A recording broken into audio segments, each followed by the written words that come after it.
News this morning, ACC adding Stanford, Cal, SMU. Your reaction? Listen, as y'all have heard me say many times, I mean, I just focus on what I control. I don't control any of that stuff. I don't get distracted by any of that. So I think not surprised is my reaction. Nothing really surprises me anymore when it comes to college football. And those are certainly three really good institutions for sure.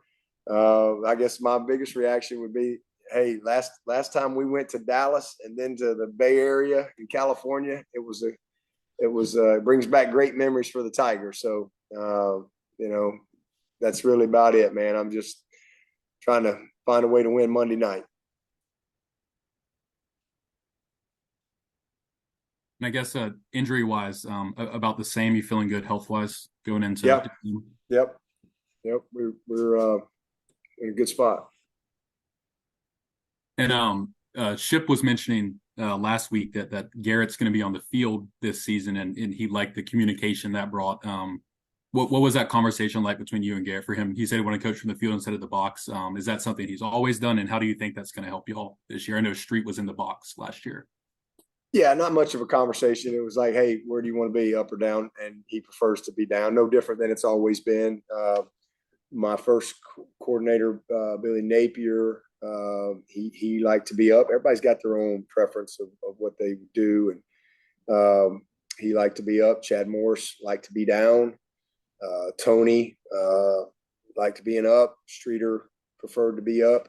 And Garrett prefers to be down. So it's just really kind of to each his own. I don't know that there's a right way. I mean, Tony was up for 5 years and we won more games than anybody in the history in 5-year period. So, Chad was down and we had a great run there. I mean, so it's just kind of, I think it's a preference of that coordinator on what they feel makes them the most effective. I think that's, and again, not everybody's the same. So, whatever the coordinator feels is his makes him have the ability to be his most effective. That's what you should do. And so to each his own, and wasn't much of a conversation. It was just a question, what do you want to do? And nothing to it after that. Hi, Dabo. It's Christina from the Greenville News. Just the other day, Andrew Makuba was talking about kind of the challenge that you issued him last year and just kind of as far as his maturity level. So just what were your conversations like with him as far as that challenge, and how do you feel like he's responded? Well, he's responded in a big way. And, sometimes a guy that has a lot of success as a freshman, can get a little distracted, as a sophomore and forget that, there's you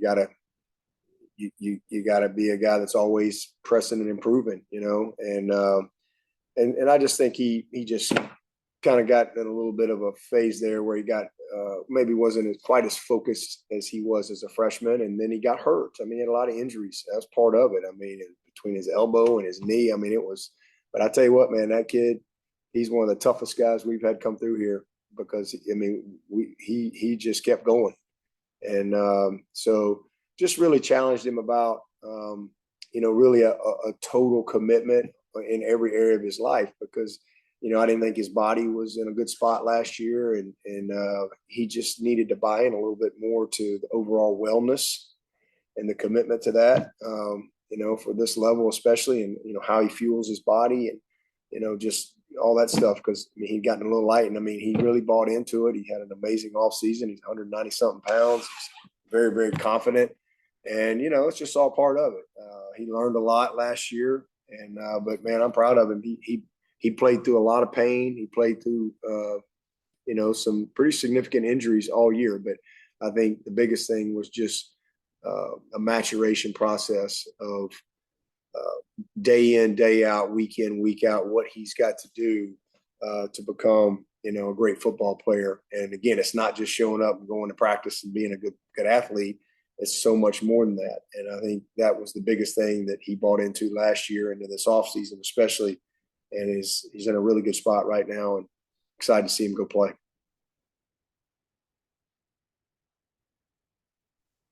Hey, Coach, it's David Hood. I have to ask, on a weekend like this, when those of us that aren't covering a game, we're like, I'm going to be watching college football all night tonight and all day tomorrow because I can't get enough of it.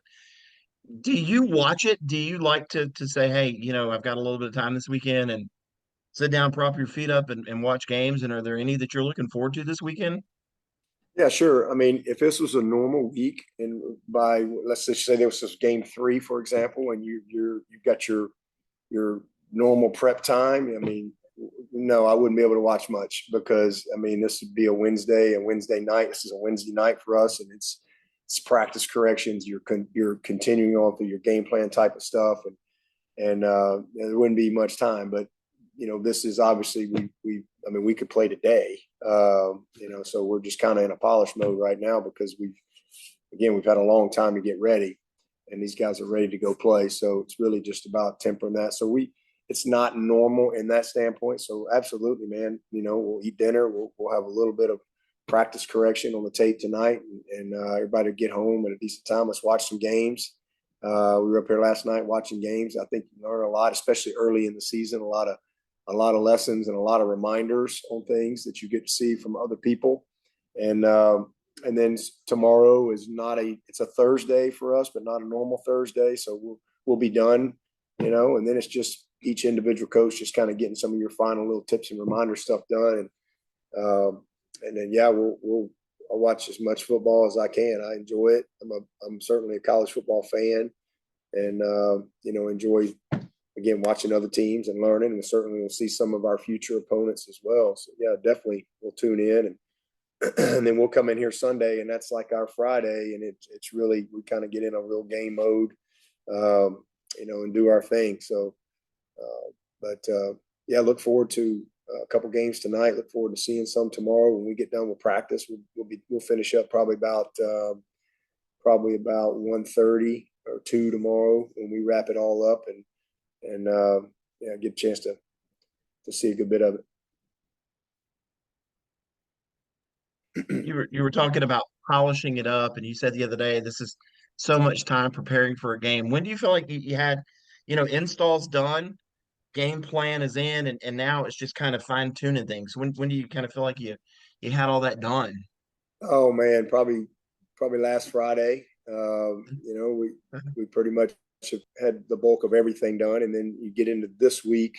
So they had Monday meetings. Tuesday was like our off day. That was our Sunday for the players, and so Wednesday was a Monday for us. So we've kind of tried to create that routine, but honestly, again, with a game like this, when you've had as much time, you've had the summer, off season, and camp to get everything installed, it's really just about taking everything that you put in and really just honing in on the exact game plan and polishing it up.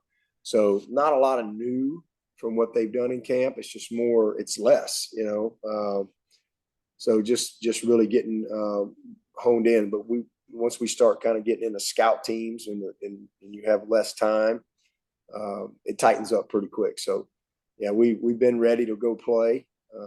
There's just a lot of details that we need to iron out, and some of it's not football details. Some of it's just taking time. How do we travel? Our first road game reminders. There's a lot of things that we need to cover as a team on how we travel. What the expectations are. Whether it be hotel, bus, movie, meetings, meals, attire, you name it. I mean, there's just so many things. Game day reminders, because we haven't played a game yet. So you obviously, I'm thankful to have more time as opposed to just having a game plan. We have a lot of time to kind of cover some things that we need to cover, and right before we get ready to play this first one. But we're as far as you can take them right now. As a practice, it gets to a point where we can't go any further without playing. We have to go play before we can, push forward a little bit more, because we got to evaluate and we got to give guys the opportunity to continue to compete. That backup quarterback, Dabo, just your reflection on what Hunter did there to hold on to that number 2 spot, and how he's able to beat out Paul Tyson and CV, and kind of how that depth chart is going to look for y'all behind Cade this year. Yeah, honestly, I think Hunter would probably run out there first, but I think we'd play them both. We've been pretty pleased with Paul. He's done a nice job. Didn't get to see him in spring. Didn't know much about him, honestly, as far as because we didn't get to take a rep with his thumb injury. So he's done a nice job, and I think that would be, if it was a long-term type of deal, probably change our plan with CV, but Hunter, I think would definitely run out there first, but I think if it was a situation where extended time, you'd probably see them both play at some point for sure, because the same thing, we these quarterbacks, practice, you can only get so far. And so would like to see those guys in a live situation. Anyone else for Coach? Shifting gears a little bit toward NFL, saw that Justyn Ross made the 53-man roster for the Chiefs. What's kind of your reaction to that after all he went through, not getting drafted, injury, and everything? Man, I'm just thankful to the good Lord. That's my reaction. I mean, it just fills my heart with just joy. This is one of the most talented kids we've had come through here, and I've never really been through anything like what all he had to deal with. Just unbelievable. I mean, I take myself back to the day that they walked in and said they didn't think he was going to play football anymore, and I'm like, what are you talking about? And then to finding out that he had this congenital fusion, and I know way more than I should know about all of that stuff because of just walking through that with this kid and just seeing the devastation and then COVID was going on as well. And, he had to go to Pittsburgh and there was really, if it wasn't for Dr. Okonkwo, the doctor in Pittsburgh, he's not on the 53 man for the Chiefs. It took one guy that really believed that he could. I'll never forget the meeting with the doctor up there and Justyn and his mom, and his exact words were, this was serious, and there were no guarantees, but because the initial thing was he's never going to play again. That was pretty much the answer from everybody. But Dr. Okonkwo, he was like, he may not play again, but I'm not quite ready to say that. And then this guy just laid out why, and he said, here's his plan, and there's no guarantees, but let's just kind of see.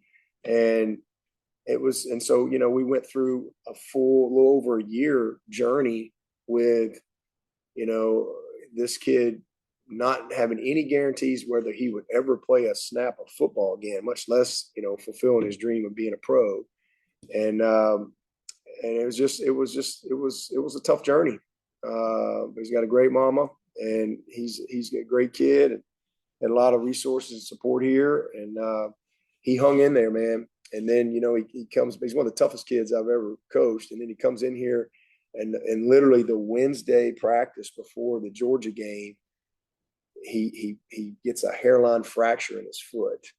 And I thought he was going to be out for 6 or 7 weeks, but, he was like, no, I'm playing. And they put a plate in his shoe, and the kid, he played 10 games with a hairline fracture, and until it was finally broke. And his last play was the epitome of Justyn Ross. It was against Connecticut. I think it was game 10. And man, he catches a ball over the middle, and I think everybody on the team hit him. Literally, and he wouldn't go down. He was just driving, and his foot finally cracked fully through. And so, he had to get the screw put in his foot. But he was just so happy. He was just so happy to be back and cleared to play. And then, I didn't even know if he was going to be cleared to play. And then obviously and then I think there was only like 2 or 3 NFL teams that even approved him for the draft. Kansas City obviously being one of them. And so, here's a kid that in a normal situation would have been a really, really high draft pick that ends up as a free agent, and he's just kept grinding.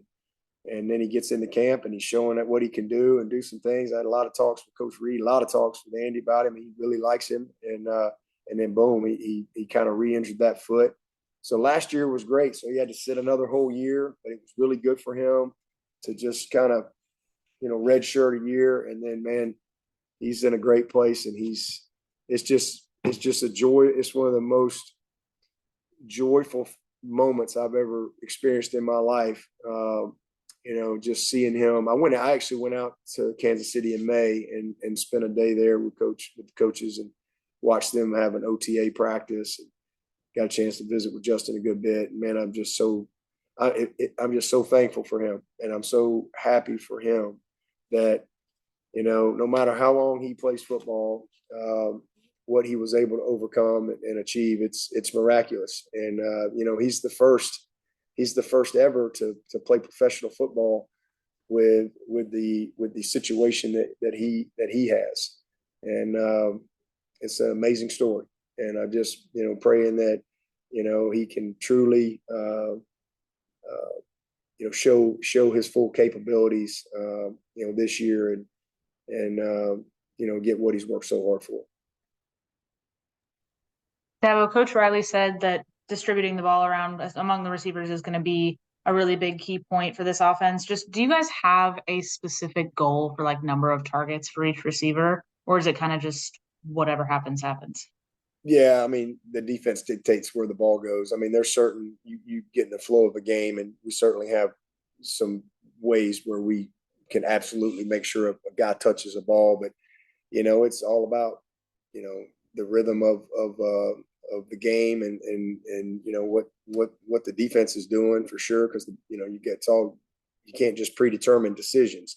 You've got certain things, screens and things like that, and we've got some specific ways that you design that you hope might free a guy up that you're targeting, but it may not always work out that way. But the biggest thing is the ball will get spread around, just formationally, the way we do things. And, guys, we pretty much will work, they'll work outside, but we got several guys that work in and out. And then formationally, we can do a lot of things, but no real number. We just know that, we want to play fast. And if we play efficient and we stay out of third and longs, there'll be plenty of touches for everybody.